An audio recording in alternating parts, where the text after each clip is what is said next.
அன்புக்கினிய 10ஆம் மாணவர்களே, இன்று நாம் காண இருக்கும் போதே 10ஆம் வகுப்பு தமிழ். சென்ற வகுப்பில் 8 மதிப்பெண் வினாக்களை பார்த்தோம்.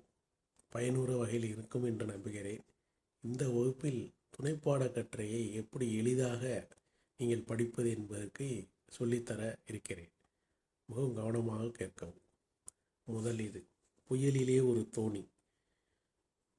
முதல் முன்னுரை. புயலில் ஒரு தோணி கதை இடம்பெற்றுள்ள வர்ணனைகளும் அடுக்குத்தொடர்களும் ஒலிக்குறிப்பு சொற்களும் புயலிலே தோணி படும்பாட்டை காண்போம். புயலிலே ஒரு தோணி, இதை நீங்கள் பாயிண்டாக எழுதினாலே நலமானது.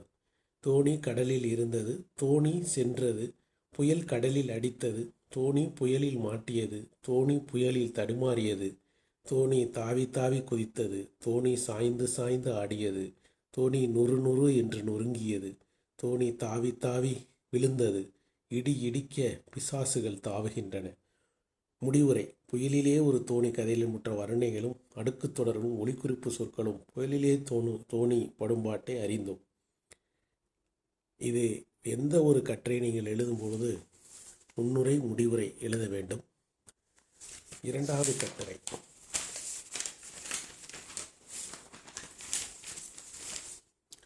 பிரம்மம். இது சென்ற ஆண்டு 10ஆம் வகுப்பில் இல்லை, இந்த ஆண்டு 10ஆம் வகுப்பில் இணைத்திருக்கிறார்கள். பிரம்மம். கதை உணர்த்தும் பிற உயிர்களை தம்முயிர் போல் நேசிக்கும் பண்பினை காண்போம். பிரம்மம் கதை. அப்பா, அம்மா, பாட்டி, அண்ணன், தங்கை என ஒரு குடும்பம் இருந்தது. அவர்களின் வீட்டில் காலியிடம் இருந்தது. அதில் என்ன வைக்கலாம் என்று பேசினார்கள். பசு வளர்க்கலாம், காய்கறி செடி வளர்க்கலாம், பூச்செடி வளர்க்கலாம். இப்படி பேசி குடும்பம் இப்படி கூறியது. கடைசியில் முருங்கை மரம் நட்டனர். அது பெரிய மரமாகியது, காய்கறி கொடுத்தது.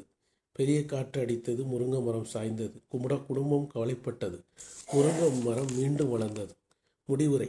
பிரம்மம் கதை உணர்த்தும் பிற உயிர்களை தம்முயிர் போல் நேசிக்கும் பண்பினை கண்டோம். மூன்றாவது துணைப்பாட கற்றை. கோபல்லபுரத்து மக்கள். முன்னுரை. அன்னமையா என்னும் பெயருக்கும் அவரின் செயலுக்கும் உள்ள பொருத்துப்பாட்டினை கதையில் காண்போம். அன்னமையா ஒரு ஆளை அழைத்து வந்தார். அவன் ஒரு வாலிபன். அவன் கிழவன் போல இருந்தான். தண்ணீர் கேட்டான். அன்னமையா தண்ணீர் கொடுத்தார். அவன் குழந்தை போல தூங்கினான். அவனின் பெயர் மணி.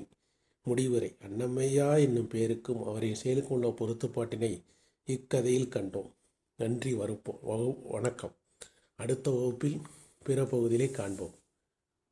நான் கூறும் அனைத்தும் 10ஆம் வகுப்பு மாணவர்களுக்கு மிகவும் பயனுள்ளதாக இருக்கும்.